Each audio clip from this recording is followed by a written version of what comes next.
Bienvenue au podcast en deux choses de métal. Le podcast animé par moi, Marco, et l'encyclopédie de la lutte au Québec, TJ Holiday. Picabou! T'es là, je t'ai vu. T'as-tu peur? Hey, Undertaker, juste en arrière de ta tête sur YouTube. Attention, aussi. Ok, en haut de ma tête, si je fais ça de même, je peux Ouais. le tuer. Ok, non. Ah oui, Taker il est là. C'est pas comme si on parlerait pas de l'eau aujourd'hui pantoute, là. Il est comme 80% dans le sujet, là. Puis j'ai quasiment dit 90, moi, pour vrai. C'est ça une bonne question, right off the bat, ça. S'il n'y a pas Ouais. d'Undertaker dans le monde de la lutte, y a-tu des casquettes match? Ça existe-tu cette affaire-là, tu penses? Hey, c'est drôle que tu poses cette question-là parce que j'avais cette question-là ça fait quasiment 3 semaines qu'on se pouvait faire ce podcast-là. Là. Ouais. Puis je me suis dit, il faut que je pose la question, genre, pas nécessairement Undertaker, mais on est obligé d'avoir un casquette match, c'est obligé d'être un gars gimmicky. Tu sais, dans le sens Ouais. Darby Allin, Undertaker, Mankind, Mhm. ou tu peux faire Will Ospreay contre Kenny Omega dans un casquette match, où ça a moins d'impact. Ben, c'est sûr que avoir l'aspect lutteur qui fit dans le match, c'est meilleur, là, mais ça n'empêche pas un match de lutte de se faire pareil, là, tu sais. LNSL ou une affaire de même, ça peut être cool même si le gars n'est pas un prisonnier ou une affaire de même, tu sais. Fait que ça change rien. Mais pour ta première question, je pense que, ben, Peut-être, mais. oui, parce qu'il y en a eu avant lui. C'est pas le premier à avoir fait un casquette match. Ouais. Mais Dans le mainstream, mettons. Ouais, c'est ça. Puis c'était les premiers qui ont fait un casquette match, c'était pas gimmicky, justement. Oh non, c'était vraiment genre. C'était le Ouais. but du match, c'est genre que le gars il meurt, mettons. Là. Ben, tu sais, mettons John Moxley qui essaie pratiquement de tuer tout le monde dans ses matchs parce que c'est un. Je pense que l'aspect death match, tu pourrais mettre le cercueil dans ce genre de match-là. Oh ouais, ça peut faire partie des items qu'ils prennent pour se fesser dessus puis qui ont rapport dans le match. Là. C'est sûr que ça fit. Tu sais, parenthèse, là, parce on va aussi parler des Buried Alive là, dans ce combat-là. C'est un peu tout ce qui est un peu gimmicky Halloween puis mort puis ces affaires-là, parce que c'est ça un peu le thème, mais me semble Darby Allin contre John Moxley pour le dernier match. Me semble un Buried Alive, ça aurait été cool. Ouais. Ben oui. Mais... Non, oui, mais c'est tricky faire des matchs dans le même. Là. C'est gimmicker ça pour que ça ait de l'allure, c'est tough. Là. C'est parce que, tu sais, WWE, tu peux avoir tu peux dire, OK, à Star, ils sont plus là-dedans, tu sais, la mort, pis ces affaires-là. Puis tu n'as plus de gimmick non plus comme ça. Mais AEW, je veux dire, ils sauvent des oreilles, ils se mettent des sacs à la tête. Tu peux enterrer quelqu'un vivant. Hein. Ouais, peut-être, mais ils ont fait des variations de ça, me semble, dans les matchs cinématiques, des fois, qu'ils faisaient dans le temps, non? Ben non, le seul match cinématique de c'est AJ contre Taker, le dernier Taker. Là. Non, mais W faisait des matchs cinématiques un moment donné. Il a pas fait ça avec Darby puis Sting contre genre Team Taz. Ça se peut-tu? Ouais, mais c'est un street fight normal. Là. Puis il se promenait dans une bâtisse abandonnée, puis après ça, il y avait ça finit dans le ring normalement. Ouais. C'est comme un peu un dérivé du Ballroom Brawl, mettons. Là. Ouais. Sauf qu'avec le ring qui est dans le ballroom, mettons. Ouais. Plus dans version 2020 je pense que c'est 2022, je pense qu'ils l'ont fait. Il était bon, ce match-là. C'était un beau match aussi. Là. Pour vrai, moi, quand on a fait le match cinématique avec Vlada et Sally, je l'ai regardé ce match-là pour inspiration. Là, c'est sûr, je l'ai regardé. Fait que, ça a même été je suis plus inspiré de tout ça que tout ce que Bray a fait. Parce que Bray, ben oui, Sally, elle avait ses petites affaires à la Bray. Fait que je l'ai incorporé un peu quand même, mais la plupart, je préférais l'autre match qui était plus avec un ring, justement. Parce qu'on avait un ring aussi. Fait que, c'est ça. Mais j'aimerais ça avoir un match à AEW avec Darby de ça. Ben oui, ça serait cool, ça. Ouais, ça va peut-être vraiment arriver à un moment donné. Là. Ça aurait pu être ça aussi, l'après coffin match, mais en même temps, c'est pas mal similaire à un coffin match. Fait que faire ça dans deux PPV back-to-back, c'est pas la meilleure affaire à faire, mais peut-être ça va arriver là éventuellement. Je suis pas mal, je serais d'accord avec toi là-dessus. Parce que, tu sais, Moxley, tu aurais pu l'enterrer sans. Tu sais, si tu peux enterrer, c'est pas comme si tu perds un match où tu dis I quit. Là. Je veux dire, tu peux enterrer, il y a mille façons de te faire enterrer. On l'a vu dans les Buried Alive match qu'on va parler tantôt. Il y en a il y a eu de l'aide de tout le monde. Tu sais, même Nexus avec Ouais, mais tu sais, si vous avez du monde pour bury d'autres personnes, Triple H, il y a juste un appel à avoir des idées. Aussitôt que tu as commencé ta phrase, tu as besoin de quelqu'un pour buryer, je savais que tu t'en allais là tout de suite. Tabarouette. S'il y avait des mises au jeu de ce que tu vas dire, wow! je perdrais. Hey, j'ai encore perdu sur un jeu au football cette semaine. Non, mais là, je capote. T'as pris combien de jeux sur ton billet? 5? Je prends 3 matchs, moi. 3 matchs? 3 matchs, c'est pas si pire, là. Mais tu sais, j'ai perdu. Qui prend 6 affaires dans son parlay, puis il perd à cause d'un, puis il capote. Ben oui, mais t'as pris 6 affaires, Chris, c'est sûr qu'on peut t'en manquer un. Là. Mais c'est moi, c'est pas ça, c'est que c'est dans les 2 dernières minutes que je perds tout le temps. Ouais, ok, ouais. Vikings, j'ai pris contre Vikings, ils ont gagné à la fin. Ah, la game dimanche matin, là? Ouais. Fait qu'en partant, j'ai perdu à ma fin de semaine direct en partant, ça aide pas. Mais ça, t'as pris contre eux parce que t'es un fan des Packers, là. Tu le cacheras pas, là. Ben, oui puis non, je pensais qu'elle allait perdre pour vrai. Je pensais qu'elle allait perdre. Ouais. Mais bon, revenons à nos moutons. Ben, à nos cercueils, en fait. Ouais, à nos cercueils et nos pelles de terre. Buried Alive match puis Casket match. Ça va être intéressant dans le futur aussi de voir qu'est-ce qu'il va avoir de ça. Qu'est-ce qu'il va. Il va-t-il avoir d'autres matchs parce que tu as de moins en moins. Tu as Darby qui tient le match alive. C'est drôle de le dire que. Puis, mais à part lui, tu n'as plus. Tu sais, moi, je pense qu'Aleister Black, tu pourrais en faire un genre de taker moins. Tu n'accoteras jamais Taker pour sa carrière parce qu'Aleister Black, de toute façon, il est vieux aussi, il est plus vieux. Puis... Mais tu pourrais. Aleister Black, mettons, tant qu'à rien faire avec, de temps en temps, il y a déjà la gimmick. Rhea Ripley pourrait être une bonne candidate pour faire un casquette match aussi, ça serait cool, ça. Ben, absolument. Au vrai, ça fitterait un peu sans maudit. Ouais. Avec son look. Avant de parler de l'historique plus WWE, parce qu'on s'entend que c'est plus là que ça s'est fait, niveau casquette match.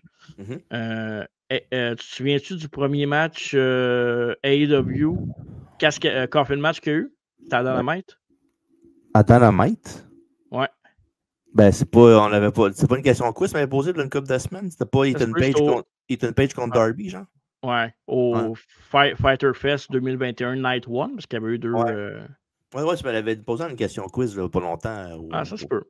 Okay, ouais. Ça se peut. Moi, celui que j'ai préféré de loin, c'est Darby contre Brody King. C'était vraiment, vraiment solide. Là. Pour vrai, c'était impressionnant. Là.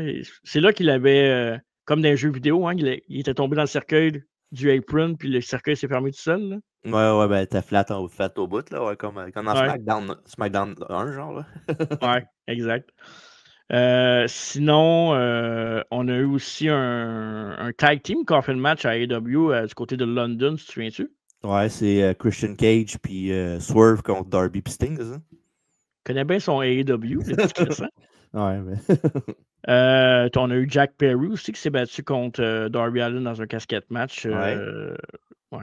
Ouais, avec c'est Perry qui avait gagné, puis il n'y avait pas genre. Il avait mis Darby dans le cercueil ou je sais pas trop, puis il avait levé le lead, puis c'était Sting qui nous l'a sauvé. Là. Ouais. Avec la tune de Metallica qui jouait. Là. Malade, ça. Mais ça. C'était d'ailleurs, oui, c'était long, exact. En 2024. C'était pour la TNT Championship en plus. Ouais. Fait que c'est ça, bravo. Puis d'ailleurs, le fils de Sting a commencé a fait son premier match récemment, puisqu'il est entraîné par Darby. Puis il a fait son premier match. Penses-tu que, mettons, là, probablement qu'AEW va le signer, là, pas mal sûr. Là. Ouais. Tu penses-tu qu'il devrait ou il va avoir la gimmick avec le paint ou il devrait faire sa propre route? Il n'y a rien qui empêche les deux. Là. Il peut faire sa propre route en étant le Sting va de temps en temps, mettons, pour les occasions spéciales ou whatever. Là. Mais non, ça pourrait fitter, je pense. Ouais. OK. Pourrait avoir un make-up à la Sting, mais différemment, peut-être une autre couleur ou vraiment quelque chose qui ressemble plus. Là. Peut-être changer un peu la façon qu'il fait son paint, là, mais pourrait être cool. Oh ouais. Ben, tu sais, en même temps.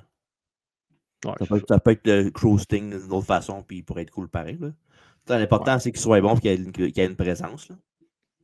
Va être quand même toujours difficile quand ton père, c'est genre Sting, Ric Flair ou peu importe. Là, c'est pas facile de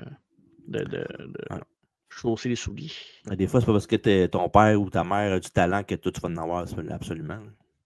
Je te confirme. Moi, j'ai tout hérité. Ah, je savais. Du côté de NXT en 2022 à Halloween Havoc, justement, puis qui est le prochain PLE de NXT aussi, où on est rendu dans les histoires. Tu te souviens-tu qui avait eu un casquette match à Halloween Havoc 2022? 2022? 2022, ouais. Un gars sur le main roster, puis un gars qui est blessé en même temps, qui a fait le saut à NXT, main roster. Un gars que j'aime pas à NXT, là. Un gars qui est talentueux, mais que j'aime pas. Oh shit, ok. Pour vrai, de même, j'ai aucune idée. C'est Apollo Crews contre Grayson Waller. Ah ouais. Dans un casquette match. C'est bien affreux. Ouais, exactement. C'est juste weird, là. C'est pas un des deux gars que je connaîtrais là-dedans, absolument, là, mais en tout cas. Puis avant de commencer par le début, le dernier match ever à WWE, main roster WWE, casquette match, c'était quoi? Je t'ai déjà posé dans une question quiz aussi. C'était pas l'affaire Rousseff, là? C'est pas ça? Ouais, Rousseff contre Taker à Greatest Royal Rumble en 2018. Donc, c'est quand même un des derniers matchs de Taker de sa carrière aussi. Là, je veux dire, ouais, elle restait plus gros après ça, peut-être 2-3 peut-être. Ouais. Fait que. Ouais. Fait que quand même du sens. Ben, son dernier, techniquement, c'est ça. Là. C'est un Buried Alive, là, son dernier. Là, ouais. Le Last Ride match, là, ou whatever. Graveyard match, ouais. Le Boneyard match. Boneyard match, exact. Ouais. Fait que c'est ça. Et, mon cher TJ, le premier casquette match a eu lieu en 1970 sur les territoires. Et c'est un coffin match à l'époque, c'était pas un casquette match. Ouais. Et pour le fun, parce que tu es le maître des quiz, est-ce que tu sais qui s'affrontait? Non, je me sens dire, j'ai aucune idée. C'est-tu du monde connu? C'est-tu des superstars connus, genre? Okay. Il y en a un qui c'est un superstar connu. Il y en a un que. Bon, je peux donner ben ouais, je peux te le donner. Je me sens généreux à soir. Ça, c'est un indice quand même. Là. Un des bonbons.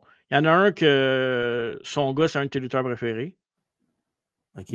Puis l'autre. Un lutteur préféré? L'autre, son équipe de hockey est bannie des Olympiques. Si, bon, j'ai aucune idée. Bon, attends. C'est pas genre Ivan Koloff en affaire de même, non? T'en as un? Oh shit, what? OK. Ben, un lutteur que j'aime bien. Ouais. Pas Bruno. Qui? Pas Bruno Sammartino. T'aimes Bruno Sammartino, toi?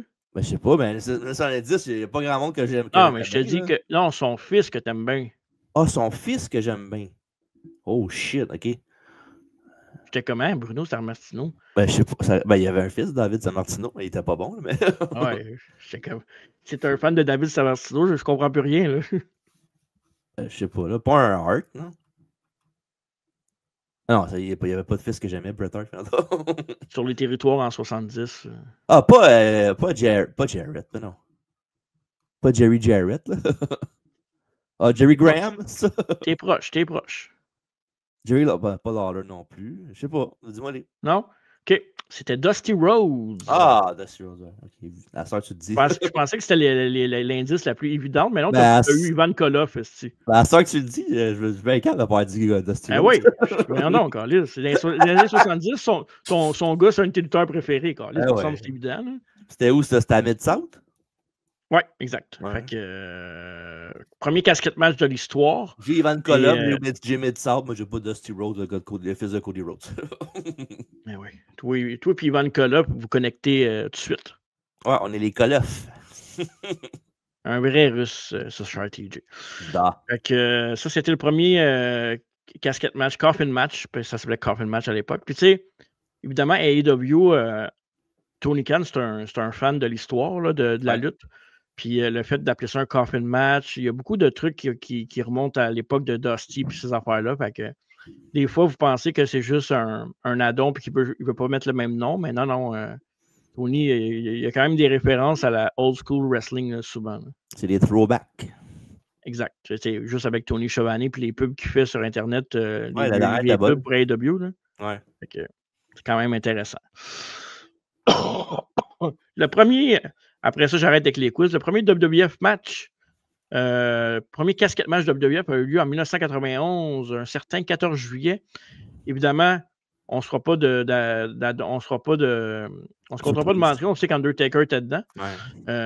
Qui affrontait dans le premier match ever à WWF dans le casquette match? Un autre de tes lutteurs préférés, d'ailleurs. Eh oui! Dingo Warrior! Fait que ça, évidemment, ça fait suite aussi à tous les segments qu'il y avait au... J'oublie tout le temps le nom, mais le funeral... Parlor. Exact. J'ai de la ici. Ouais, ça, c'est un mot qui... Parlez-vous français? Je parle pas petit peu le français. Mais je sais pas si c'est dans ton texte ou dans tes recherches, mais. Bon, j'ai pas de texte. Il a fait des casquettes match, mais il avait aussi fait une couple de matchs, des body bag match aussi avec Taker et Warrior. Ce qui arrivait souvent, c'est que le Warrior, il se faisait mettre dedans, ou je sais pas trop, il perdait le match, mais à la fin, il sortait, puis il faisait le gros comeback, puis il chassait le Taker. Ouais. Puis, tu sais, moi, ça a tout le temps été. Ça m'a tout le temps marqué, puis tu sais, je rentre plus dans le deep, là, mais j'ai toujours une relation spéciale avec la mort. C'est toujours quelque chose qui m'a attiré, intrigué. J'adore tout ce qui est cimetière, tout ce qui est cercueil, toutes ces affaires-là en général, j'aime ça. Que ce soit des documentaires, des trucs de même. Par contre, quand j'ai quelqu'un proche de moi qui décède, puis que j'ai vu 2-3 personnes dans une tombe qui étaient proches de moi, ça, je déteste ça pour mourir. Là, je veux dire, c'est le cas de le dire. Ça me glace le sang, puis je veux pas être là. Pourtant, j'adore cette ambiance-là. Mais quand c'est quelqu'un que tu connais pour vrai qui est mort, je pense que t'es plus dans la fiction. Mais quelqu'un que je connais pas, qui est dans un cercueil, tout là-dedans m'attire. Je trouve ça... On dirait que tu essaies de comprendre l'affaire. Quand ils ont amené ça à la lutte, quand j'étais jeune, c'est parce que mon intérêt était quand même là tout jeune. Puis moi, j'ai perdu mon grand-père très jeune. Puis justement, j'avais une image de lui dans le cercueil, parce que dans le temps, les cercueils étaient beaucoup plus ouverts. Maintenant, de plus en plus, c'est incinération ou fermé. Ouais, il y a tu vois juste le top un peu. Là. Ouais, mais même ça, à Star, t'en as quasiment plus. C'est beaucoup aux États-Unis, mais ici, t'en vois presque plus. Puis c'était fou, j'étais jeune. Puis quand ils ont eu ça à WWE, Taker, dans ce temps-là, le kayfabe était très fort. Tout ça m'a attiré, puis ça a été quand même fou. Puis le fait aussi que les lutteurs que Taker affrontait dans les casquettes match, c'était toujours des lutteurs qui avaient peur du casquette. Ouais, mais c'est normal aussi, mais c'était quasiment un cliché. Là. Puis le fait aussi d'être enfermé, c'est quoi le mot que je cherche? Claustrophobe? Exactement, merci. Tu sais tout, toi. Mais je pense que tous les lutteurs qui affrontaient dans ce genre de match-là, même oui, tu avais beaucoup des lutteurs gimmicks au début et des gros monstres, mais si tu remontes même à Diesel, le combat, avec justement la copie de Diesel dans le cercueil, ça c'était malade en maudit. Là, on en avait parlé dans Bio. Ah, tu l'as mis? OK. Non, je l'avais mis? Tu l'avais mis, il est là. Ah, OK. Ça, là, pour vrai, là, on n'a pas l'image, j'ai pas mis l'image exacte où ce que tu vois le Diesel dans le cercueil, là. Mais ça, c'était quelque chose, là. Ça, tu l'as su, c'était quoi dans le fond, là? Ben, explique-le, parce que je suis pas certain à 100%, mais ça, on en avait parlé, mais j'ai oublié tout le temps ce bout-là. Dans le fond, ce qui est arrivé, c'est que là, on voit sur YouTube l'image où Diesel il est debout, puis dans le cercueil, il y a Diesel dedans dans le cercueil, mais c'est pas lui. Ça, c'est vraiment Kane qui le fait, là, qui va faire le Diesel qui s'en aille. Sauf que ce qu'ils ont fait, c'est que pour la télévision, ça c'était comme pour le monde live, c'était comme ça. Mais pour la télévision, ils ont fait un gros plan du casquette pour montrer que c'était Diesel qui était dedans. Mais ils ont juste fait ça post-production pour montrer comme quoi que sans montrer le monde alentour qui était dedans. Ils ont juste joué avec le montage. C'est hot, là. Télévision. Ben oui, c'est nice, là. Pour faire ça rapidement et que ça apparaisse bien, là, la télévision, là, c'est parfait. Là. Il l'avait pas fait avec Bob Orton aussi? Ouais, c'est absolument. Bob Orton et Brandy dans le même cercueil, là, comme ça. Là. Ouais. Hey, ça, c'est... Wow! Ça, c'était cool en crise, pour vrai, là. C'est bien pensé. Tu sais, puis je pense qu'à cette heure où on est rendu dans la technologie et la production, ce genre de match-là, tu peux encore faire de quoi de cool avec ça. Puis, à part TNA, qui avait eu un match avec Puis j'ai pas pris toute l'historique j'ai pas pris l'historique des matchs de TNA cercueil, j'aurais pu, mais il y en a un que je me rappelle top of my head, c'est. Abyss Sting? Comment? Abyss Sting? Oui, mais je parle des côtés des femmes. Il y avait eu.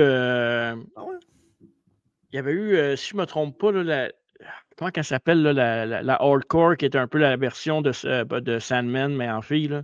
ODB? ODB, elle a fait un casquette match, si je ne me trompe pas. Tu peux checker si tu veux pendant ce temps-là, mettons. Là.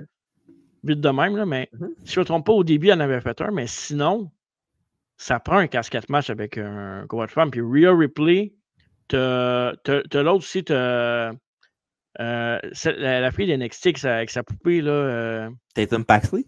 Tatum Paxley, ça serait une bonne candidate pour ça. Tatum Paxley contre Blake Monroe, là. Tu sais, un peu les exact. Ben, elle en a fait un, justement. Ok, elle en a fait un, c'est ça. Hein? Ben, je ne sais pas si elle en a fait un, mais. Ouais, elle en a fait un NXT, c'est ça. Mais. OK, fait qu'ils en ont fait un WWE avec elle. C'est tant mieux. J'écoutais pas tant NXT. Je commence de plus en plus, mais j'écoutais pas tant dans ce temps-là. Je sais pas si c'est longtemps non plus qu'elle est là. Que j'ai perdu mon idée. Ouais, comme Blake Monroe, je trouve que les antipodes des personnages, avec, mettons, la fille plus glamour ou plus poupée, genre, mettons, une Tiffany Stratton contre une Rhea Ripley dans ce genre de match-là, ça peut donner quelque chose parce que, tu sais, évidemment, la fille qui n'a pas peur du dark et tout ça contre la fille qui est quasiment, tu t'assalis puis elle capote, là, tu sais. Je trouve que.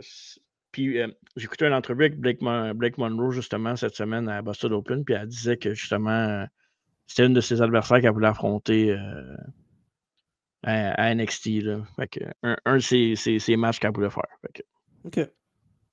Pourrait être intéressant. As-tu trouvé au début ce que je te disais? Ben là, je suis en train de checker un peu rapidement celui de TNA. Là.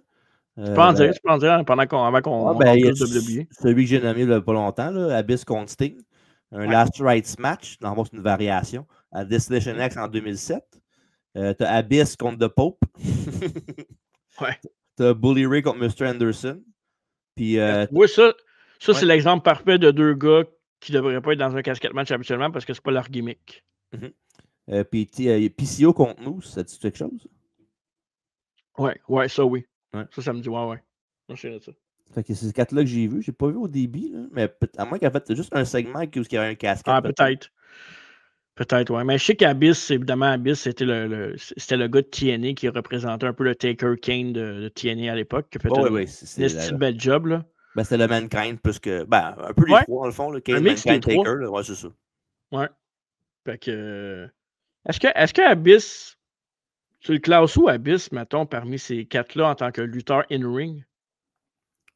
Il y a juste Taker qui est meilleur que lui? Ben, Mankind va être très bon, là. OK. Moi, je te dirais que je mettrais Taker, Mankind. Mettons les quatre? Le meilleur des quatre? Mettons le top 4, mettons des. Ben, moi, je dirais Mankind en premier. Avant Taker? Ouais. Je trouve qu'il était vraiment bon, là, Mankind. Taker, Abyss, puis Kane. Kane, c'est facilement le quatrième. Là. Il est bon, il est pas mauvais, là, mais c'est facilement le quatrième des quatre. Là. Tu vois, dans ma tête, je me suis toujours dit Taker dans son prime est un meilleur lutteur, mais à cause du personnage de Taker, qui était robotique un peu souvent, là, à part quand il a commencé à bouger plus. Là. Ouais. Peut-être Taker avant Mankind. Ouais. À Star, tu le dis, peut-être. Ouais. Bon, moi, j'allais dire à Star, tu le dis, j'ai mieux Mankind. Oh, non, on va prendre Taker finalement. On switch. C'est bon. C'est bien drôle, ça. Ah, boy. All right. Fait que, non. Puis, je veux en voir un j'aimerais ça en voir un autre à WWE avec Ripley, avec Aleister Black. T'as-tu celle qu'on a nommé d'NXT que j'ai oublié son nom, tu vois. Tatum Paxley, ouais. Tatum Paxley. Puis, t'as pas un autre NXT, me semble, que ce genre de gimmick-là qui pourrait. Ben, je sais pas, mais peut-être Finn Balor en Demon, peut-être, s'il veut faire le match contre Dominic, mettons, down the line. Là. Ça pourrait être cool, ça. Très intéressant. J'aime l'idée. J'aime l'idée. Fait qu'on va appeler H. Oui, il écoute le podcast. H, ben oui. Ben oui. C'est quand il parlait, il y a une couple de mois, quand il parlait du monde qui dit les spoilers et les storylines, il parlait de nous autres. Là. Ben, ça a l'air qu'avec son antenne dans le nez, il nous pogne. Ah, ça se peut, je serais pas surpris. Il doit pas couper le poil du nez d'abord, ça veut dire. Sûrement pas. Il faut qu'à la réception. une de mes storylines, peut-être pas en tant que match préféré, parce que c'est sûr qu'un casquette match, c'est jamais un match préféré. Le meilleur casquette match, selon moi, c'est Shawn contre Taker. Là. Ouais. Mm-hmm. Je pense que c'est, mettons, la qualité du match, je pense que c'est là. Justement, c'est le fameux match que Shawn s'est blessé, ça. Ouais, le backdrop sur le bord du casquette. Ouais. Mm-hmm. Mais sinon, le 3e et 4e match de l'histoire, c'est 2 back-to-back, c'est avec Yokozuna. Royal Rumble 94, qui est un des moments les plus parfaits de tous les temps, avec tous les lutteurs, puis Jeff Jarrett qui monte sur le casquette couché pour... man, pour vrai, genre, c'est dur, là, parce qu'il y a tellement d'affaires dans la lutte qui est cool, là. Mais mettons mon moment, un de mes moments, là, puis là, quand je parle de moment, je parle de quelque chose qui est venu me chercher jeune, pas nécessairement c'est pas Brett Perfect ou un match de même, là. Ouais. Brett Owen, mettons, là. Mais un moment, je pense que un des moments préférés de ma jeunesse, c'est cette rivalité, segment, match-là de Taker Yokozuna. C'était juste parfait, man. L'aftermatch aussi avec Taker dans l'écran. Puis, ouais, puis là, il est dans le cercueil, puis il y a de la boucane qui sort, puis tous les heels en be back, puis ils font oh, what the fuck, qu'est-ce qui se passe? Puis ça, on est en 94, là. Il faut pas enlever ça de l'équation aussi, là. Fait que. Puis les deux se sont affrontés la même année à Survivor Series 94 aussi, dans un autre casquette match, Yokozuna contre Undertaker. Avec Chuck Norris comme enforcer. Ça, c'est malade. Ouais. Ça va dépendre quel prochain match tu parles, parce que j'ai de quoi à dire si, mettons, vas-y. Ben, t'as parlé de Yokozuna, mais t'en as oublié un. Là. Quel que j'ai oublié? Ben, celui-là. Ah oui, je l'ai sauté tantôt parce que j'ai dévié, mais oui. Kamala, un des lutteurs qui te faisait le plus peur quand tu étais jeune. Le coffin match. Ça, c'est un coffin match, c'était pas un casquette match. Oui, c'était un coffin, exactement. 100%. 25 novembre 92. C'était différent de. Ben, c'était un coffin match, c'était différent un petit peu, là. Mais c'était pas comme le casquette, tu fais juste fermer le lid, puis c'était fini, là. Fallait vraiment que tu mettes le gars dans le casquette, puis que tu le cloues, là. Fait que c'est. Ouais, c'est vrai. Là. Ouais. Ouais. Ben, c'est comme un. Blue Jays vient de gagner. Ouais, j'ai vu du coin de l'œil sur mon téléphone. Ouais. Mais c'est un peu comme un Buried Alive, mais dans un casquette match. Il faut que tu l'enterres complètement. Lui, il faut que tu cloues le cercueil. Pas mauvais. Puis Kamala, c'était pas. Oui, c'était un monstre, mais c'était pas un monstre genre pour faire vraiment peur à Taker. Là. Il y avait ses moments, là, mais c'est plus un comedy foil que d'autres choses. Puis c'était drôle parce que genre il avait fait un match à Survivor Series un petit peu à SummerSlam 92, la Wembley. Là. Puis il avait fait ce match-là, puis à la fin, ben, il avait mangé genre 3 splash de Kamala, puis l'autre il capotait parce qu'il s'était relevé, il avait fait le setup, puis il l'a regardé. Là. Mais ouais, après ça, puis ça, ils l'ont mis dans le cercueil dans ce match-là, puis Taker l'a battu facilement quand même. Ouais, puis, pour vrai, ouais. Puis c'est ça. Puis à la fin, il l'avait cloué dans le cercueil, puis je me souviens parce qu'à un moment donné, il avait montré backstage, quand il est arrivé, le cercueil backstage. Puis là, ils ont défait le Kamala du cercueil avec le. Ils l'ont décloué. Puis là, quand il l'a montré, ben, il y avait genre les lèvres toutes blanches, puis il capotait, il shakeait dans sa tombe, puis tout. Puis c'est ça, en storyline, qui a fait que scraper Kamala pour Harvey Whippleman. Puis c'est ça pour ça qu'il a amené John Gonzalez après. Ouais. T'as scrappé mon Kamala, mon. Scrappé Kamala, mais t'amènes John Gonzalez, pas bien mieux. Ben, pour toutes non, j'ai vu Kamala. Mais pour toutes les affaires qui disent que Gonzalez c'était pas bon, whatever, puis tout, c'est quand même cool comme visuel d'avoir un gars de sa grandeur à lui. Là. Maintenant, t'enlèves le costume douteux qu'il porte, là. Mais de voir Taker, genre, faire ça de même à un gars, c'est quand même nice, pareil.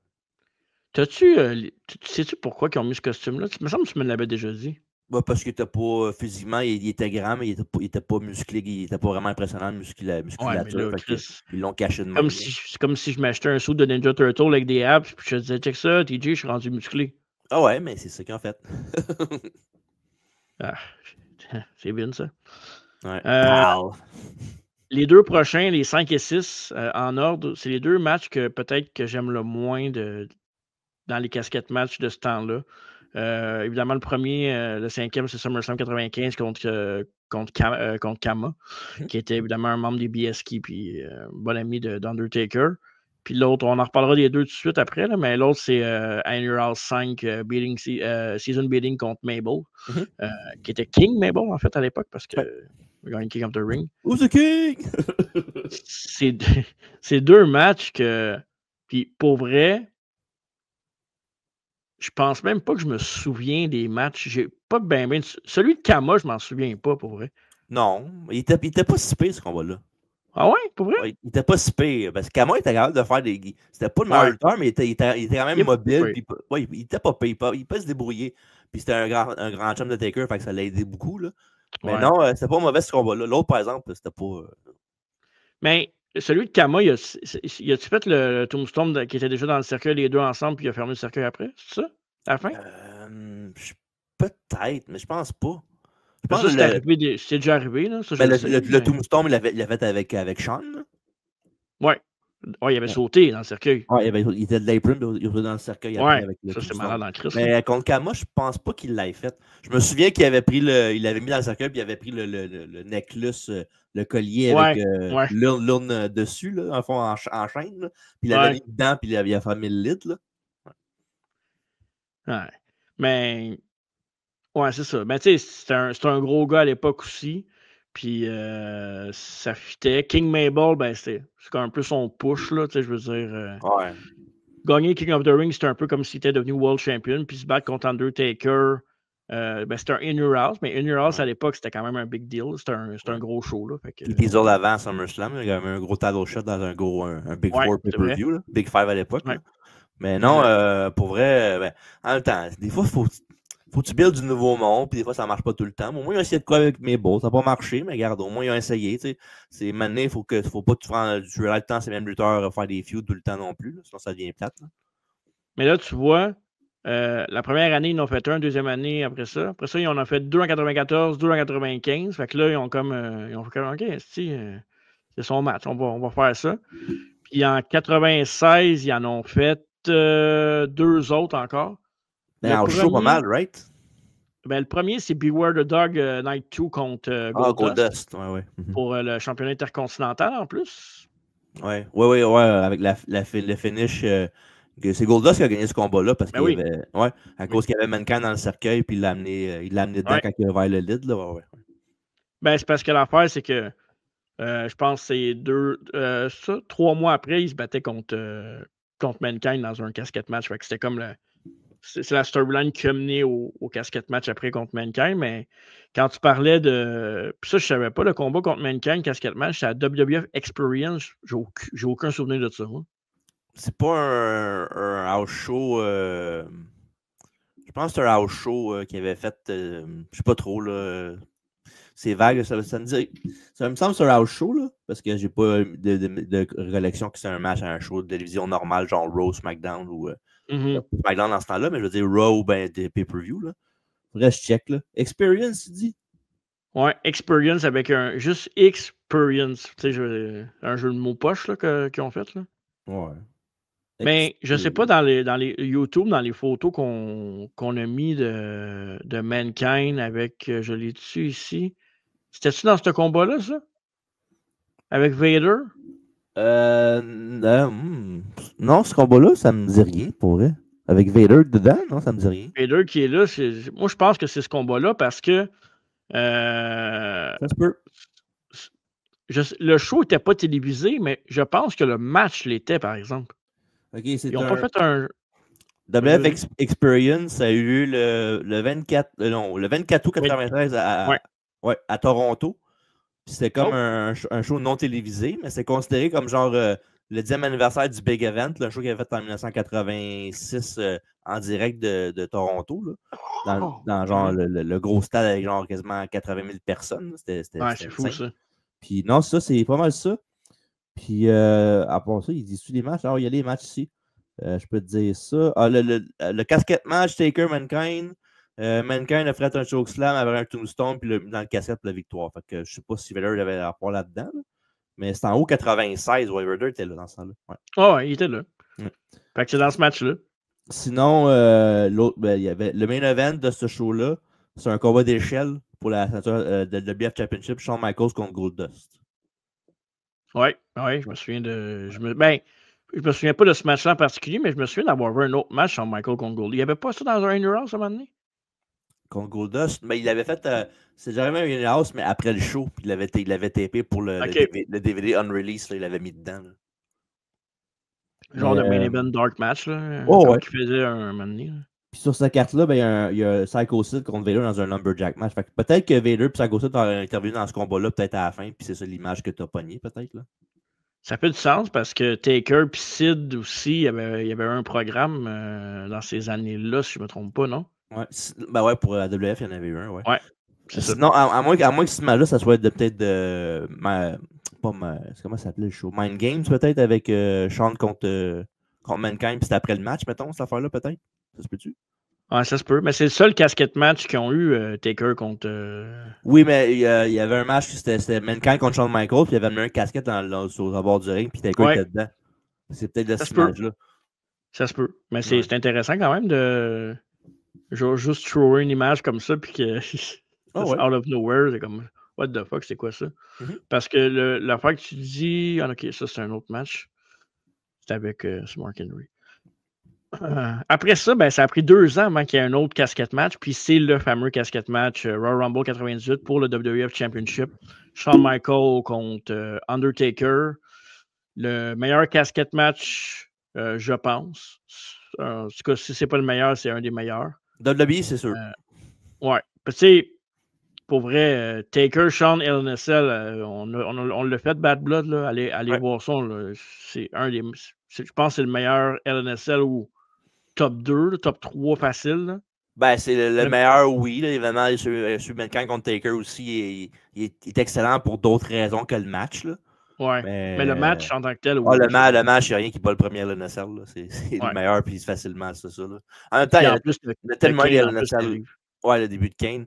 Mais il y a tellement de LNSL match qu'il y en a peut-être une couple qui sont meilleurs, là, mais de top of my head de même, je ne pourrais pas dire lesquels. Là. C'est justement. Si on est capable de nommer celui-là, tu vas me dire oui, c'est le premier, mais. Ouais, mais il y en a tellement que, tu sais, si, admettons, il y en a eu 50 dans le National Match, mais il y en a au moins 4-5 de super bons là-dedans, c'est sûr. Là. Mais le LNSL, WWF Championship 6-Way, c'était quand même cool. Là, comme c'était un bon. Ouais. Tu sais, puis n'importe qui aurait pu finir champion, puis c'est le Steve Kurt Angle à l'époque que je détestais qui gardait la ceinture. Juste un bras dessus. Là. Ouais, malade, ça. Ouais. Fait que oui, Rumble 98, si vous avez jamais vu ce match-là, pour le match, pour l'historique, parce que Taker contre Shawn, ils ont une méchante belle histoire à travers les années. Là. C'est une des meilleures rivalités ever là, à WWF. Là. Puis évidemment, si vous voulez voir aussi les problèmes de dos avec Shawn, que ben, évidemment, la lutte, ça fait mal, puis les bombes par répétition, ça aide pas. Mais la vraie blessure de Shawn qui a fait en sorte qu'il a pris son break de quoi? 4 ans. Même pas. Hein? C'était pas longtemps après, là. C'était. Qui est parti? C'était quoi? Ouais, c'était au mois d'avril, c'est après Mania. Là. Ben ouais, c'est après Mania qu'il est parti.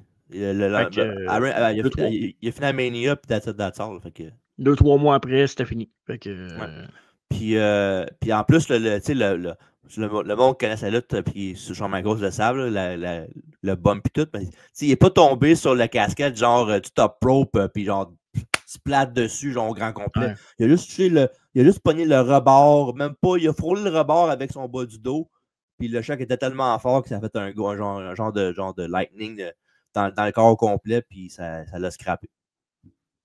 Ça, le bas du dos, là.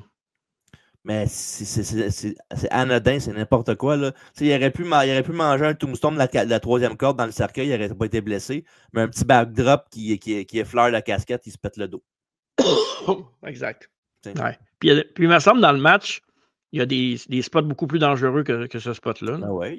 Ce spot-là est arrivé au début du match à peu près. Il n'est pas arrivé à la fin. Là, fait que quand même, il fallu qu'il fasse ça. Mais il l'a dit par après que c'est plus le lendemain qu'il l'a ressenti. Là. Puis, cette casquette-là, c'est un casquette de bois, non? Si je ne me trompe pas. Ben, le dedans est en velours, là, comme ça. Ouais, le dedans, oui, mais tu sais que c'est un bois, tandis que si je ne me trompe pas, parce que, en fait, c'est drette là. Excuse, c'est le dernier match avec un casquette en bois. Parce que après ça, ça va prendre 7 ans avant qu'il y en ait un autre, là, LNSL, c'est en 2005. Mais toutes les autres après, je vais vous montrer l'image, là, c'est vraiment des casquettes comme ça, là, des vraies casquettes. Là. Ah, OK. Fait que je sais pas si ça a une influence parce que tomber. Ah, peut-être, ouais. Un casquette comme ça a un coin un petit peu plus rond. Ouais, Tandis que le bois, c'est directement. Si tu tombes là-dessus, pareil, c'est le bas du dos, Ah ouais. ça va te faire mal pareil. Là. Pas parce que c'est pas en bois. Là. À part le poignet des écharpes. Moi, je disais des écharpes. Ouais, mais c'est ça, c'est écharpe ou écharpe. Je sais jamais c'est quoi. Moi. Je dis écharpe quand c'est écharpe, mais. Moi, je suis pas le bon gars pour te dire comment ça se dit. C'est pas ma force. Ça. Une écharpe, c'est pas un genre de foulard, ça? Exactement. OK. Tout compris. Fait que, ouais, je vous conseille ce match-là absolument 100%. Puis, le casquette-là, on va le remettre, là, celui-là, là, c'est celui-là que je l'avais en bonhomme. Il se vendait dans le temps avec justement la même affaire. Je me demande même si c'est pas vraiment de ce match-là. Parce que. C'est possible. Il était cool, ça, je m'en souviens. Je capotais quand j'avais eu ça. Il y avait une pelle aussi avec. Ouais, qui venait avec. Mais puis en plus, ça me fait penser, le casquette de même, là, avec le velours en dedans, il était beau. Mais aussi, Taker m'a donné, dans celui contre Yokozuna à Survivor Series, il avait genre son logo dessus, Rest in Peace, puis tout. Ouais. Quand il était contre Mabel, ben Mabel il y avait des graffitis dessus. Ça, c'était malade. Les graffitis parce que c'était les gars de la rue, genre. Des gars de la rue d'Harlem, là. Fait que, non, c'était cool. Puis aussi, je me rappelle que Diesel avait déjà pété un casquette aussi là, avec une hache. Là, c'est vrai. Dans le build-up. Mais dans le fond, je pense que c'est le même soir que Taker a fait l'affaire avec l'autre cercueil qui s'est vu dedans. Là. Je pense que c'est le même soir qu'il a pété un casquette avec un genre de hache de métal. Là. Ah, c'est pour ça que Triple H, après ça, il a pété avec sa masse. Là. Il a fait comme Diesel, dans le fond, il l'a copié. Ouais, on va en parler tantôt, mais oui, c'est vrai. C'est un copieur, ça. Ben oui, Triple H, c'est sûr. Il a fait toute sa vie copier du monde. Question quiz. 7 ans plus tard, en 2025. En 2005, qui Undertaker a affronté dans un casquette match? Je te dis pas l'événement, je te dis en 2005. Royal Rumble, Eisenreich. T'es fatiguant.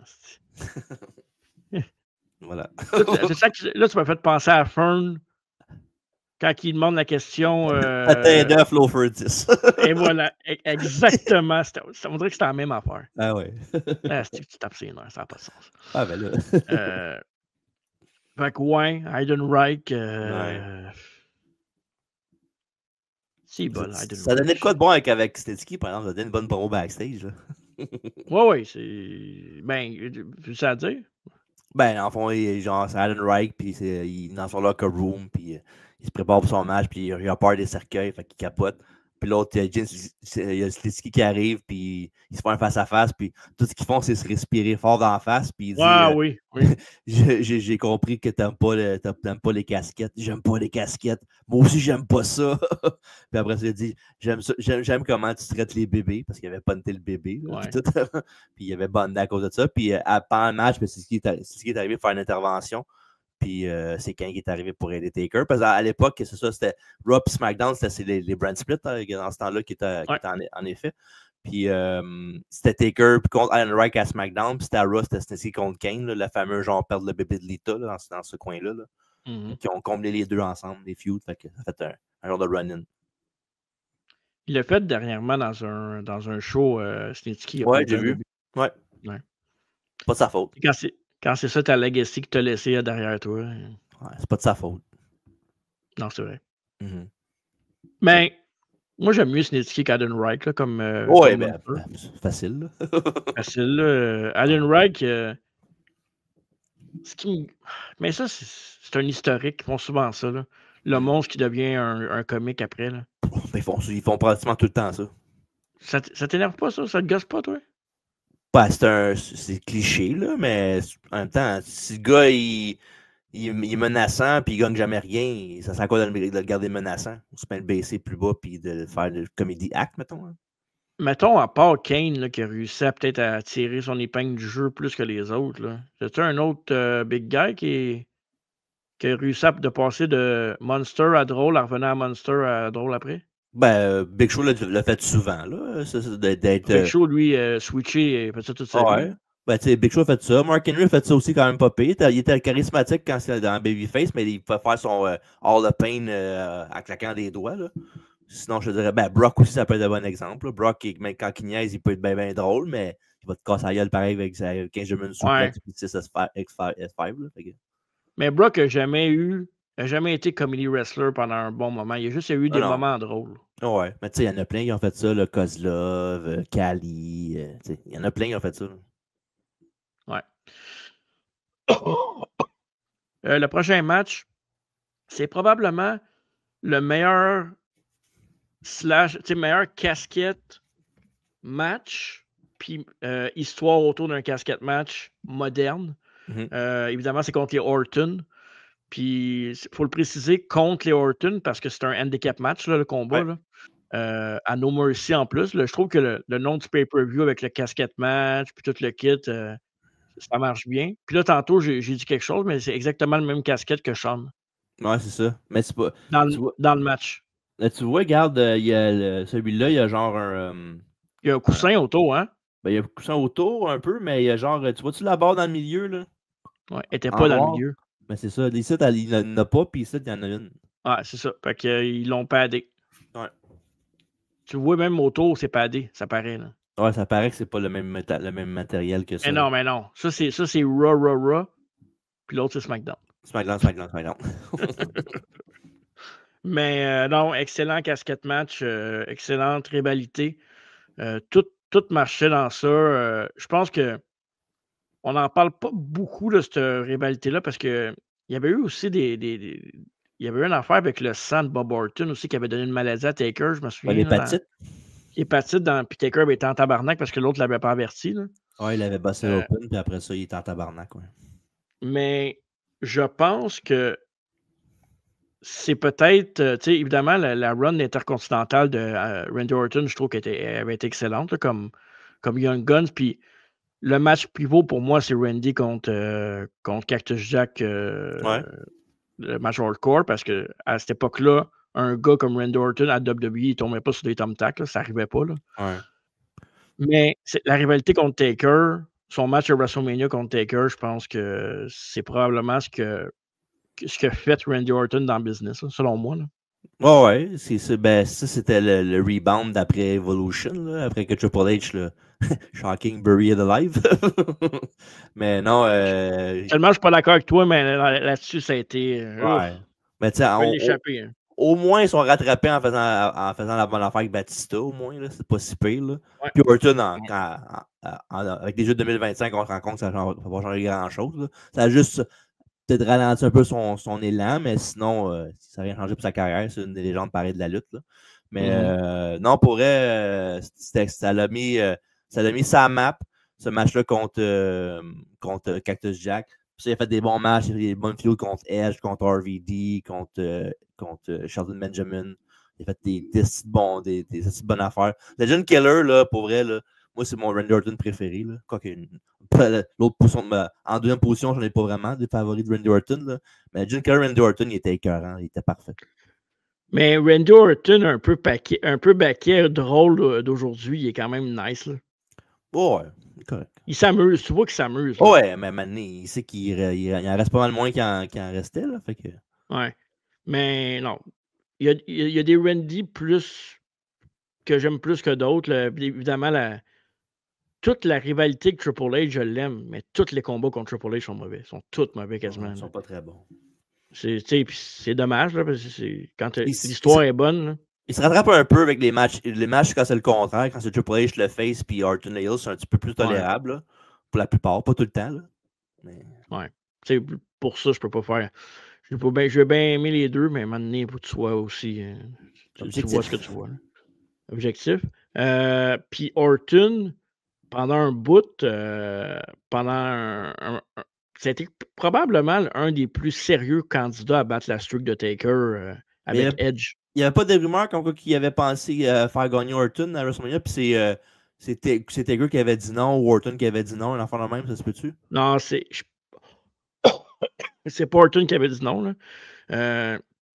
Mais non, parce qu'il y a eu des problèmes entre-temps à l'extérieur aussi du ring. Tu sais, Orton, ok, ouais. Orton, il y en a eu pas mal au cours de sa carrière. Là. Dans le fond, il s'est enlevé la chance de gagner en étant niaiseux backstage, mettons. Là. Ouais, puis tu sais, Taker, il voulait pas donner sa streak. Ben là, à Stark, tu dis ça, puis avec Brock, mais tu sais, ouais, mais. rendu là, tout le monde, c'est pas un ange, mais tu sais, dans ce temps-là, je pense que si Orton avait été un peu plus sérieux en dehors du ring, je pense que pour vrai, c'est celui qui aurait dû le battre. Là. Oh ouais. Avec la gimmick de Legend Killer, c'est lui qui aurait dû battre la streak. Il était fait pour ça. Là. Ouais. Puis aujourd'hui, on serait mieux, je pense. Puis on parle de streak, ça pourrait être un bon podcast sur l'après-streak, mettons, là. Avec qu'est-ce que ça a fait pour Taker, pour Brock Lesnar, des affaires de même. Ça pourrait être cool. Ben, pour Brock, ça l'a pas aidé parce qu'il était déjà over, mais ça l'a pas nuit. Il a été quasiment plus fort. Ouais. Tu sais, mettons un podcast qu'on parle du build, on fait le review du match, puis on fait l'aftermath, ça pourrait être cool. Ouais, bonne idée. Fait que Randy Orton contre les Orton contre Taker, ça a été très, très, très bon. Après ça, on a eu un combat du côté de WrestleMania où il a affronté. C'est WrestleMania. Il a affronté Mark Henry dans un casquette match. Un combat correct sans plus. Là, c'était pas. C'est Mark Henry là, dans le ring, je veux dire. Il est pas. C'est un bon big man, mais c'est pas le gars le plus. Qui bouge le plus. Mais le combat était correct. L'adversaire. Moi, pour vrai, à WrestleMania, dans les big guys qu'il a affronté, Mark Henry n'est pas dans 7-8 pires. Là, pour vrai. Non, c'était pas un mauvais opposant. Là. Surtout qu'il était en push en ce temps-là avec son Hall of Pain qui blessait du monde. Là. Exact. Puis le fait de faire dans un cercueil aussi, ça fait du sens. Fait que non. Bien aimé ce combat-là. Après ça, bien évidemment, Survivor Series 2008 va affronter un gars, un Big Show dans un combat, un de ses anciens partenaires par équipe dans le temps. Les casquettes étaient gros en tabarnak. Là, c'est pour le Big Show et Taker. Puis, tu sais, quand tu vois un cercueil là, tout enveloppé en bas, tu sais qu'il y a un double fond, puis qu'il y a quelqu'un caché, puis en dessous du ring, il y a quelqu'un qui va être dans le cercueil. Là, ouais. Puis j'ai montré cette image-là tantôt, une couple de secondes sur YouTube. Là, mais ça, c'est son retour, ça. Oui, ça, on n'a pas parlé parce que c'est après le casquette match d'Orton. Oui, c'est vrai. Ouais, dans le fond, tu dis ça, mais c'est Orton qui a gagné le casquette match, c'était pas Taker. J'ai pas dit que Taker avait gagné. C'est pas ça que t'as dit tantôt? Non, je parlais de WrestleMania, moi. OK, mais le casquette match avec Orton, c'est Orton qui avait gagné. Puis à la fin, il avait fait comme Kane avec au Rumble 98, il l'avait mis en feu. Oui, c'est vrai. Puis il est revenu le même après. Il est revenu, ça, c'est Survivor Series dans la même année, 2005. C'était Team Raw contre Team SmackDown. Puis à la fin, c'est ça, c'est Orton qui a gagné le match pour Team SmackDown. Puis il célébrait plutôt avec le monde. Le monde le levait sur ses épaules, puis il célébrait en grand héros. Puis là, c'était entendu le gong de Taker, puis il est sorti du casquette de même. Puis il capotait, puis tout le monde le tenait encore pour pas qu'il s'en aille. Puis il dit, hey, s'il vous plaît. Mon année, c'est fini, là. Ouais, puis c'est dans cette même attaque-là après le show que Regal a mangé le tombstone avec les jambes écartées. Wow. Puis en plus, il faut savoir que Randy Orton, ça a été longtemps le monsieur Survivor Series match. Ouais. Là, il gagnait tout le temps les matchs Survivor Series pour ses équipes. Fait que c'est très bon. Ouais, c'est un beau retour, ça. Puis c'était cool. Le visuel du cercueil en feu puis qui sort, là, c'était vraiment, vraiment nice. Là. Ouais. Évidemment, le match contre Big Show à Survivor Series 2008. Big Show, tu sais, ça reste Big Show. Là, c'est correct. Là. C'est un opposant que le monde connaît. C'est un gars populaire. Fait que ça fait du sens. Puis ça a été son avant-dernier match, ça, contre Big Show à Survivor Series 2008, parce qu'après ça, il n'y en a pas eu pendant 10 ans, puis c'est celui qu'on a parlé au Greatest Royal Rumble Ever contre Rusev. Fait que ça, c'est l'historique complet des matchs pour WWE, WWF. Donc, puis ça, on va en parler. Je veux que tu parles de la fameuse Ash avec SmackDown. Ça, c'était avec The Rock puis Taker. C'était pas un casquette match, par exemple. Oui, c'est un casquette match. C'est ça, un casquette match? Oui, c'est arrivé à Raw à un moment donné, dans le temps dans ce temps-là. Là. Puis il y avait une couple d'autres casquette match aussi, là, à plus petite échelle. Là. Comme il y en avait un moment donné à SmackDown, c'était Triple H contre Viscera et Mideon.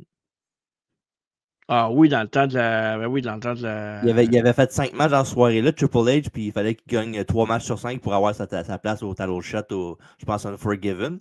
Puis il y avait 5 matchs, puis il y avait un match de même, c'était le casquette match contre Viscera et Mideon.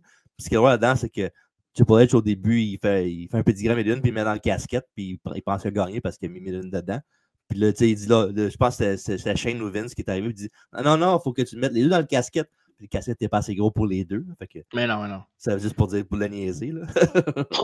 Mais ça, le truc avec Triple H qui détruit le casquette avec la masse, ça, c'est un moment iconique des casquettes match. Ça, c'est un gros moment avec la rivalité avec The Rock. Là. Ça, c'est genre 99, là, dans le temps de Fully Loaded, je pense, le strap match qu'il y avait eu. Là.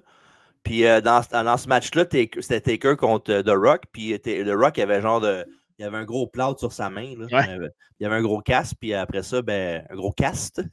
Pas un gros casse. Mais. Puis après ça, j'avais mis dans le cercueil. Il a donné les coups sur la jammer. Là. Ça, c'est. Ouais, vas-y.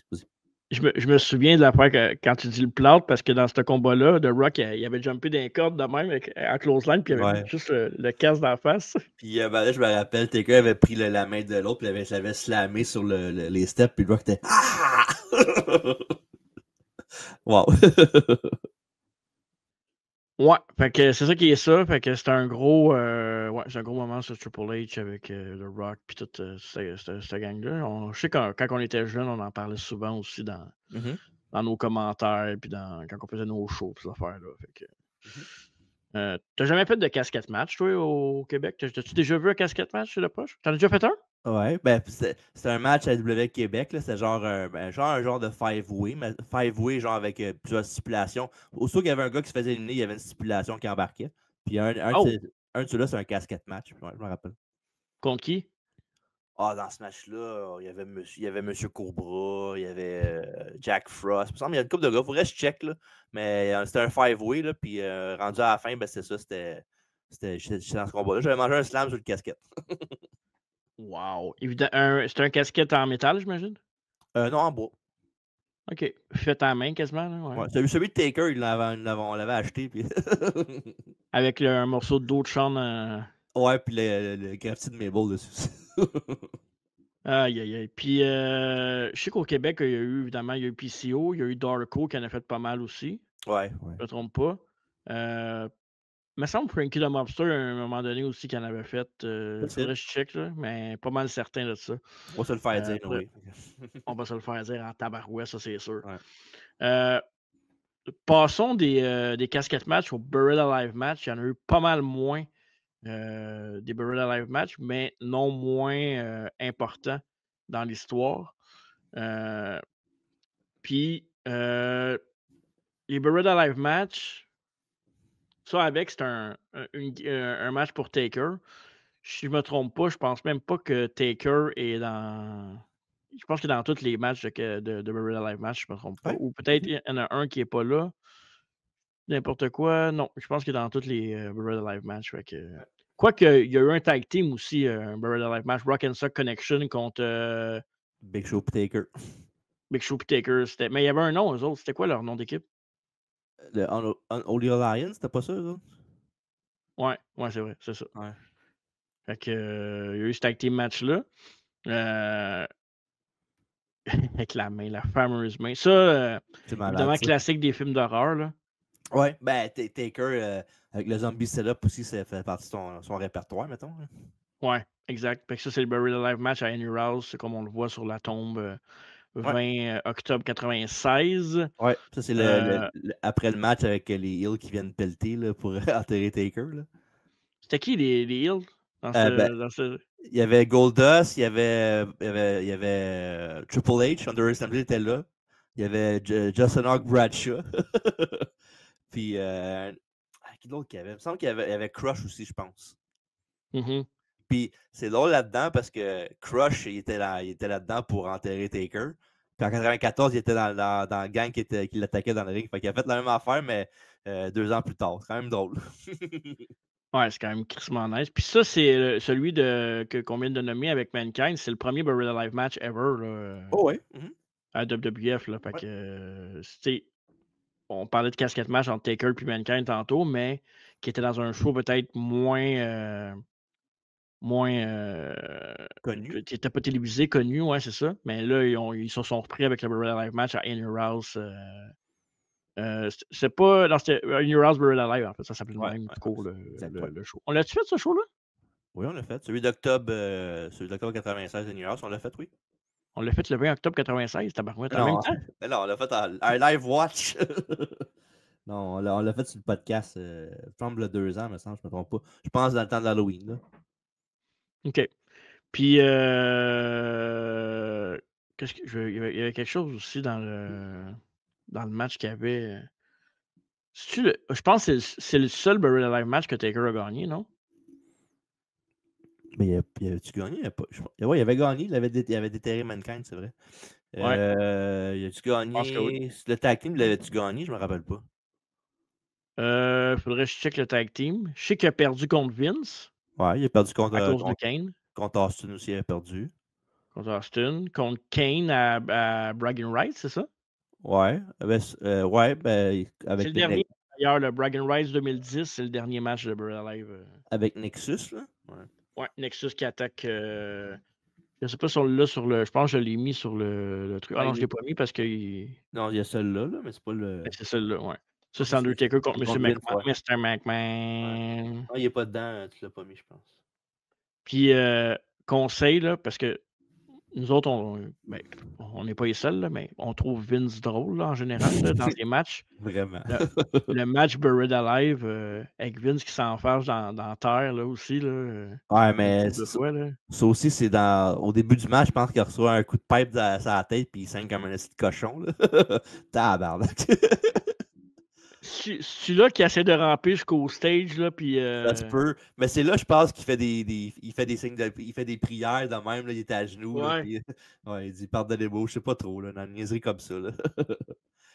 Taker fait juste le puncher dans la face, puis... Mais pour ce genre de match-là, Vince, c'est parfait, là, tu sais, je veux dire... Ah ouais. Les Street Fight, puis contre Hogan, contre Flair, Mania, ces affaires-là, Vince, pas besoin de savoir du thé. Tout est dans le selling. Là.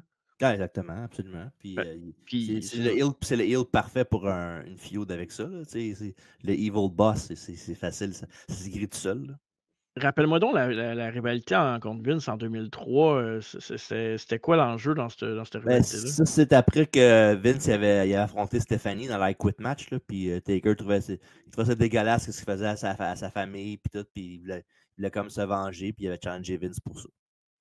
Puis je pense que Vince, il l'avait screwé avec Brock Lesnar, une affaire de même aussi dans ce temps-là. Là. Mm-hmm. Ouais.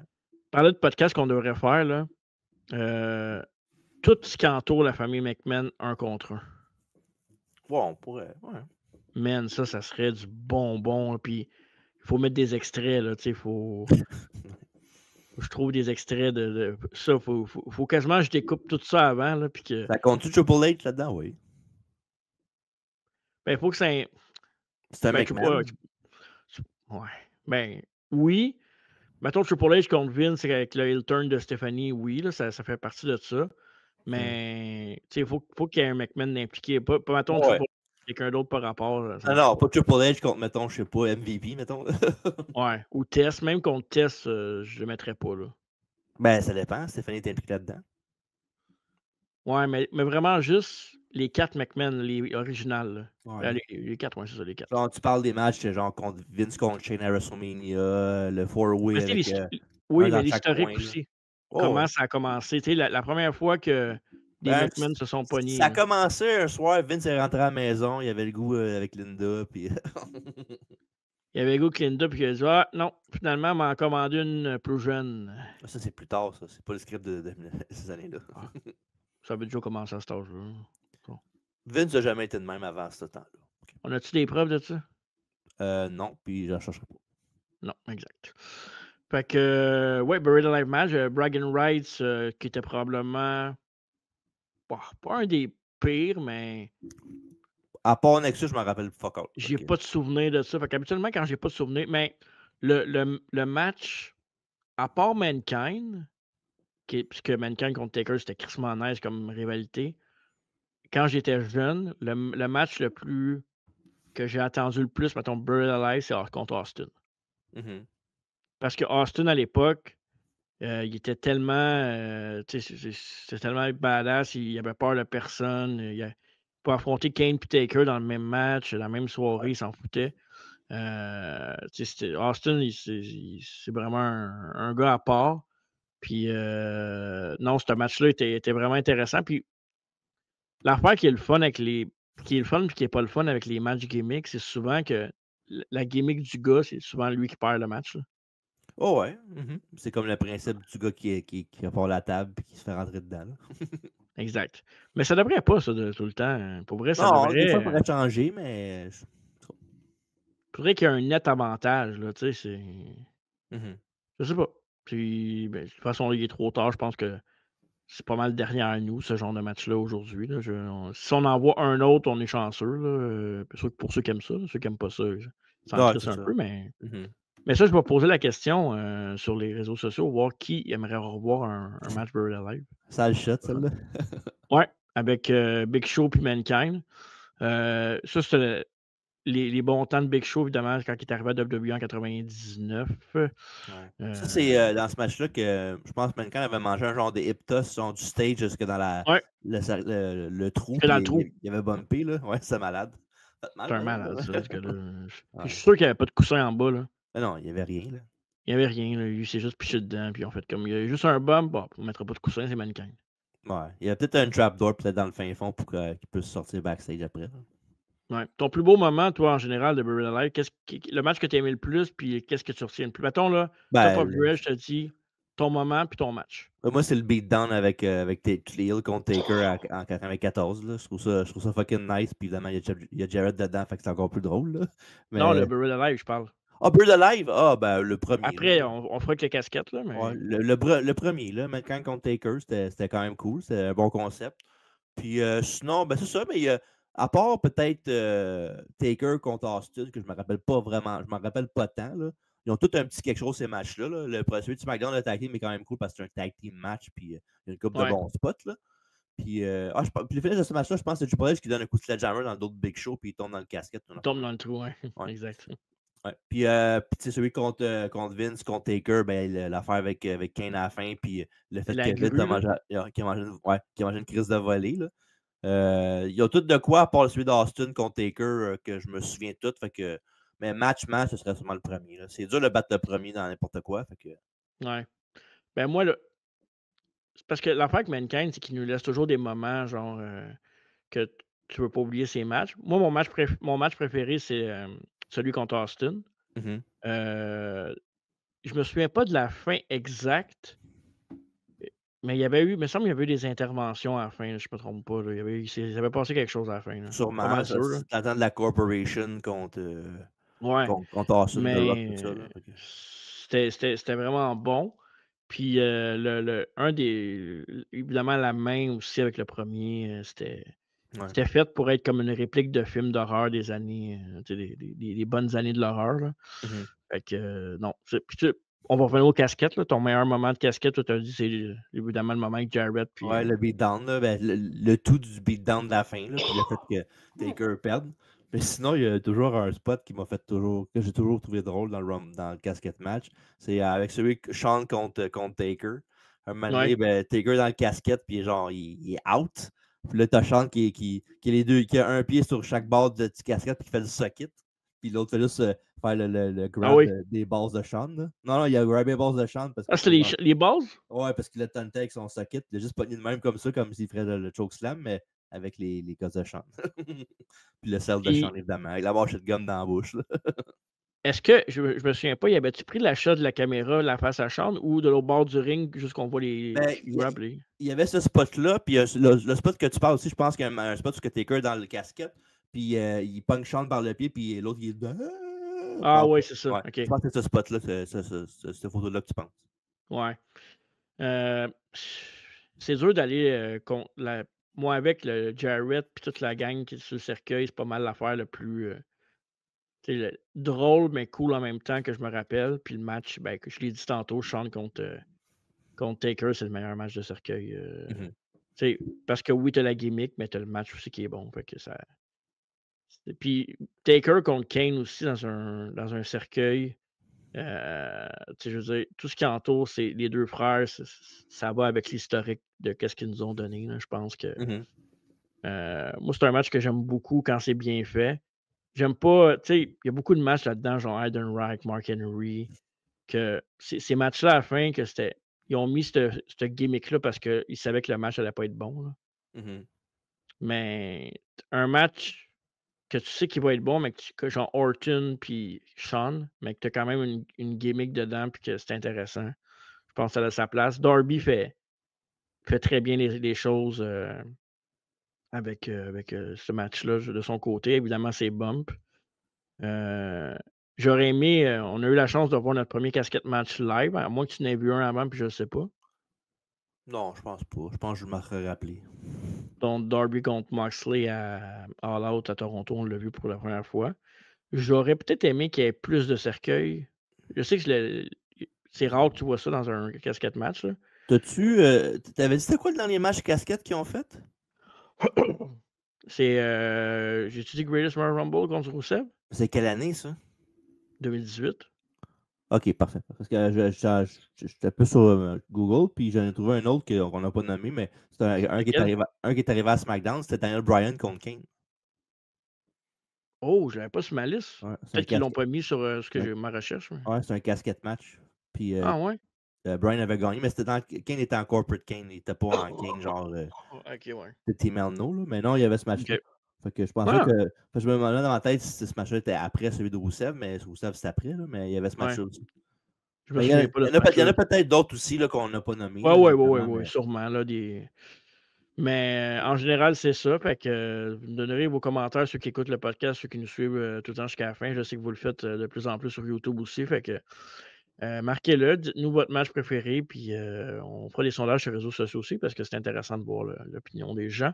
Moi, j'aime beaucoup ça, puis je veux un autre Buried Alive. Let's go. Ouais, puis par les réseaux sociaux, il va y avoir un nouveau tournoi bientôt. Il serait temps là. Faut que je t'en parle après. Qu'est-ce que j'ai fait là? Ben, t'as rien fait de mal, pour l'instant.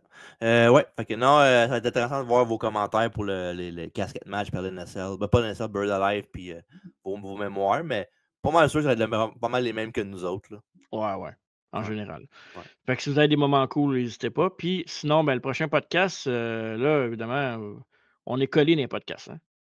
Ouais. Quand même. Le prochain podcast, c'est In Your House, Degeneration X. Donc ça, c'est le prochain. Et après bientôt. Ça, bien évidemment, on est... Oui, t'allais dire? Non, j'ai dit bientôt. Oui, puis évidemment, on est au mois d'octobre, fait qu'on va avoir aussi la biographie de Mick Foley et également Halloween Havoc 93. On parlait tantôt de Mankind puis Vader. Ben, ça, c'est Cactus Jack puis Vader. Exactement. Puis évidemment, ça aussi. À travers la table, mardi 20h30, live avec des invités, la lutte moderne, des quiz, en deux collections, lutte québécoise et plus encore. Plein de patentes. Pizza au fromage. Oh, donne faim. Hey, ça n'a pas rapport, mais avant qu'on enregistre ce podcast, je me suis fait venir du Uber Eats Burger King. OK. Qu'est-ce que j'ai fait hier, moi. Burger King? Ouais. Puis, je suis arrivé en bas, puis toute ma liqueur avait coulé sur mon burger et mes frites. Ah, peut-être pas à ce point-là, mais ça m'a déjà rêvé, moi, d'ouvrir mon sac, puis ouais. Fait que les burgers n'étaient pas endommagés, les frites non plus, mais le sac était dégueulasse, puis ça coulait. Ouais. Fait que c'était mangeable, j'ai pas eu ma liqueur, je me suis fait rembourser, parce que ça a été gratuit. C'est correct. Moi, des fois, quand ça m'arrive, je dis que la liqueur est pas bonne, puis il me fait juste me rembourser la liqueur. Ouais, tu me le diras la prochaine fois, on va te donner des trucs. Parfait, on va te texter. Ouais, c'est ça, mesdames, messieurs, le podcast. Oui. C'est historique, combat de cercueil, Bird Alive. J'espère que vous avez apprécié. Yes, sir! Fait que c'est ça, on a eu bien du fun, puis on va aller se coucher. Ouais, ça va faire des beaux dodos. Fait que d'ici là, mesdames, messieurs, n'oubliez pas la maison, c'est très important. Allez, bah!